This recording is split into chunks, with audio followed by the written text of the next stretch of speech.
Elon Musk. What is that? No, the one of Twitter. Elon Musk. Elon Musk. I must educate Elon Musk.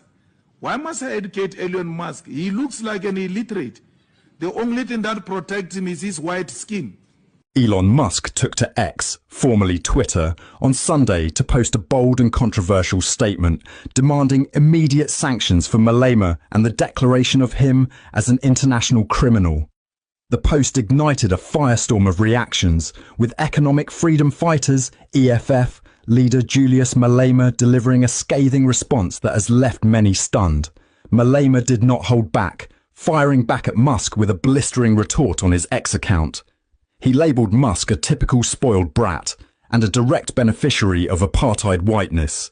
His response was as sharp as it was defiant. "I know black people look the same to you, typical racist. Look closer and you will realise those are two different people. America is exposing us to its stupidity. I don't care about your sanctions. I will never stop fighting for black people to be equal to white people. And if that makes me an international criminal, I am proud to be one." The EFF quickly jumped to Malema's defence, releasing a blistering statement in response to Musk's remarks. The party dismissed Musk's call for sanctions as part of a broader pattern of hysteria in the United States, and accused him of meddling in global politics despite being nothing more than a businessman. Musk, the owner of X, Tesla, SpaceX and Starlink, has been described by the EFF as a global billionaire maniac who believes he has the right to dictate the political affairs of sovereign nations. The party accused him of using his grotesque wealth to push a capitalist agenda and undermine African leadership. In their statement, the EFF condemned the characterization of Malema as genocidal, calling it a deliberate distortion meant to discredit his fight against Western imperialism. The misconception and mischaracterization of the president of the EFF as genocidal is a sideshow that seeks to undermine the ideas which he represents, the party stated. The EFF further accused Musk of being part of a global capitalist network that seeks to silence voices advocating for economic liberation in Africa. The party made it clear that it would not be intimidated by Musk or his allies, particularly right-wing groups in South Africa. In a direct rebuke, the EFF did not mince words. The party told Musk and his supporters to collectively go to hell and reiterated its stance on radical economic transformation, particularly land expropriation without compensation.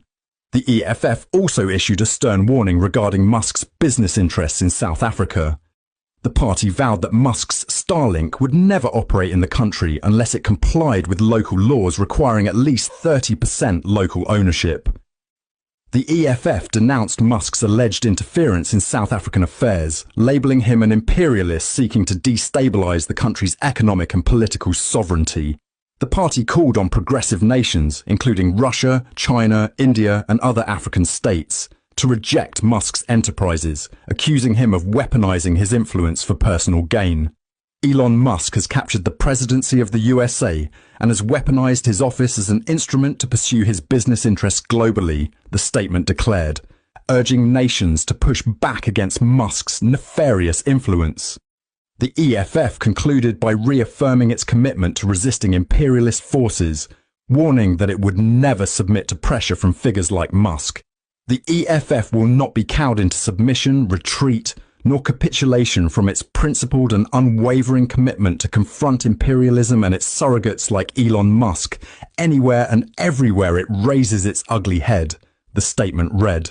Musk's comments come amid heightened tensions between South Africa and the United States, particularly following remarks by former US President Donald Trump. On February the 3rd, Trump threatened to cut funding to South Africa, citing concerns over land expropriation policies. He alleged, without evidence, that the South African government was illegally confiscating land from certain groups, calling it a massive human rights violation. South Africa is confiscating land and treating certain classes of people very badly. It is a bad situation that the radical left media doesn't want to so much as mention. A massive human rights violation, at a minimum, is happening for all to see, Trump posted on Truth Social. He went further, declaring, "The United States won't stand for it, we will act." Also, I will be cutting off all future funding to South Africa until a full investigation of this situation has been completed. The controversy stems from a new law signed by South African President Cyril Ramaphosa, aimed at addressing historic racial disparities in land ownership. The legislation seeks to accelerate land redistribution efforts, which have been a contentious issue since the end of apartheid in 1994. In response to Trump's comments, Ramaphosa firmly defended his government's policies, emphasizing that South Africa remains a democratic nation governed by the rule of law. We look forward to engaging with the Trump administration over our land reform policy and issues of bilateral interest. We are certain that out of those engagements, we will share a better and common understanding over these matters, he stated.